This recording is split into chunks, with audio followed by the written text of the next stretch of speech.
ഓവനും alcoholic സോക്കിങ്ങും ഒന്നും ഇല്ലാതെ നല്ല അടിപൊളി സോഫ്റ്റ് പ്ലം കേക്ക് വീട്ടിലുണ്ടാക്കിയാലോ. ഇത് നമ്മൾ 1/2 കിലോ കേക്ക് ഉണ്ടാക്കുന്ന റെസിപ്പിയാണ് കാണിക്കുന്നത്. നിങ്ങൾക്ക് 1 kg ഉണ്ടാക്കണം. ഇതിന്റെ ഇരട്ടി വെച്ചിട്ട് എടുക്കുക അളവുകള്. പിന്നെ ഈ കേക്ക് എത്ര സോഫ്റ്റ് ആണെന്ന് ഞാൻ കാണിച്ചു തരാം.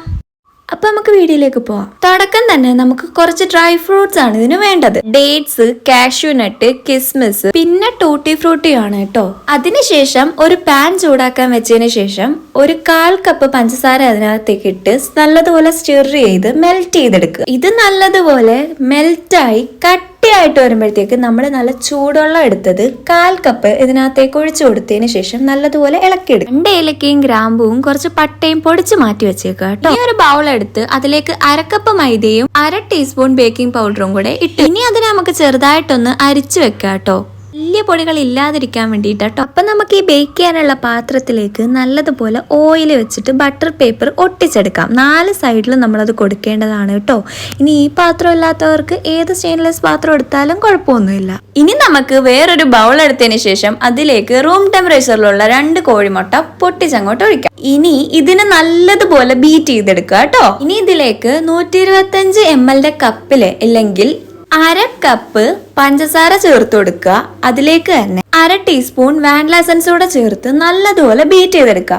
നിങ്ങൾക്ക് മിക്സി ഉണ്ടെങ്കിൽ അതിനകത്ത് ചെയ്യാം, അല്ലെ ബീറ്റർ ആണെങ്കിലോ ഫോർക്ക് വെച്ചിട്ടോ എങ്ങനെ വേണേലും ബീറ്റ് ചെയ്തെടുക്കാം കേട്ടോ. ഇനി ഇതിന്റെ ടേസ്റ്റ് ബാലൻസ് ചെയ്യാൻ വേണ്ടിയിട്ട് നമുക്ക് ഒരു നുള്ളു ഉപ്പ് ചേർത്ത് കൊടുക്കാം. വളരെ ലേശം ചേർക്കാവുള്ളൂ കേട്ടോ. അതിനുശേഷം ഇതിലേക്ക് നമ്മൾ പൊടിച്ചു വെച്ചിരിക്കുന്ന നമ്മുടെ മസാലക്കൂട്ട് ചേർത്ത് കൊടുക്കുക. ഇനി ഇതെല്ലാം കൂടെ നല്ലതുപോലെ ബീറ്റ് ചെയ്ത് മാറ്റി വെക്കുക. ഇതിപ്പോ നല്ലോണം ബീറ്റ് ആയതിനു ശേഷം ഇതിലേക്ക് 1 ടേബിൾ സ്പൂൺ സൺഫ്ലവർ ഓയിൽ ചേർത്ത് കൊടുക്കുക. ഇനി നമ്മൾ മാറ്റി വെച്ചേക്കുന്ന പൗഡേഴ്സ് ഇല്ലേ, നല്ലതുപോലെ അരിച്ചു വെച്ചേക്കുന്ന അത് കുറച്ച് ചേർത്തതിന് ശേഷം മിക്സ് ചെയ്തെടുക്കുക.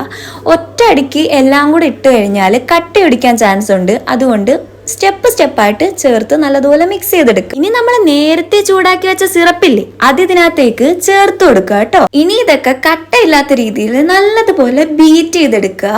ഇനി നമ്മൾ ഇതിനകത്ത് ചെയ്യേണ്ട ഒരു മെയിൻ കാര്യം എന്താന്ന് വെച്ചാൽ നമ്മൾ നേരത്തെ എടുത്തു വെച്ച ഡ്രൈ ഫ്രൂട്ട്സ് ഇല്ലേ, അത് കുറച്ച് മൈദ പൊടിക്കകത്ത് കോട്ട് ചെയ്തെടുത്തതിന് ശേഷം ഈ മിക്സ്ചറിലേക്ക് ചേർത്ത് നല്ലതുപോലെ ഇളക്കിയെടുക്കുക. നമ്മൾ അങ്ങനെ അത് കോട്ട് ചെയ്യുന്ന എന്താന്ന് വെച്ചാൽ ഇതെല്ലാം കൂടിയിട്ട് കട്ട പിടിച്ച് പോകാതിരിക്കാൻ വേണ്ടിയിട്ടാണ് കേട്ടോ. ഇനി ഇതിനകത്തേക്ക് ലാസ്റ്റ് ആയിട്ട് നമുക്ക് ചേർക്കാനുള്ളത് 1/4 ടീസ്പൂൺ ബേക്കിംഗ് സോഡ, 1 ടീസ്പൂൺ വിനേഗറും കൂടെ ചേർത്തിട്ട് നല്ലതുപോലെ മിക്സ് ചെയ്തെടുക്കുക കേട്ടോ.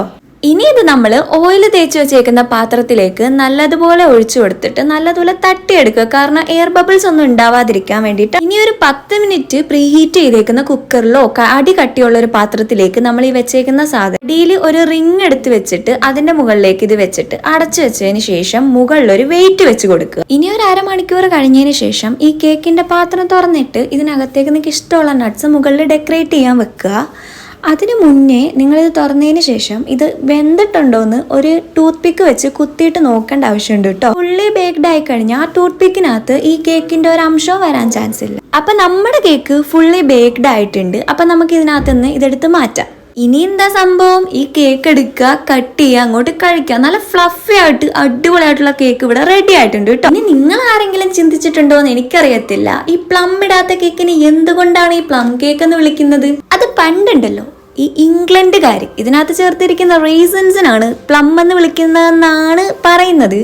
പക്ഷെ വേറൊരു രീതിയിൽ ഇതിനൊരു ഹിസ്റ്ററി ഉള്ളതെന്ന് വെച്ചാൽ യൂറോപ്യൻസ് ഒക്കെ പണ്ട് കുറേ നട്ട്സും ഫ്രൂട്ട്സും ഒക്കെ വെച്ച് ഉണ്ടാക്കിക്കൊണ്ടിരുന്നൊരു കേക്ക് പോലൊരു സാധനമായിരുന്നു. അന്ന് ഇതിനെ കേക്കൊന്നും അല്ലായിരുന്നു വിളിക്കുന്നത്. പിന്നെ ഇതിന്റെ ഷേപ്പ് ഒക്കെ കണ്ടിട്ടാണ് ഇതിനെ പ്ലം കേക്ക് എന്നാണ് വിളിക്കുന്നതെന്നാണ് ഞാൻ അറിഞ്ഞത്. ഹിസ്റ്ററി ഒക്കെ കുറെ ഉണ്ട്. അപ്പൊ നിങ്ങൾക്ക് അറിയാവുന്നത് കമന്റ് ചെയ്യുക. അതുപോലെ നമ്മുടെ ചാനൽ സബ്സ്ക്രൈബ് ചെയ്യൂ. ബൈ.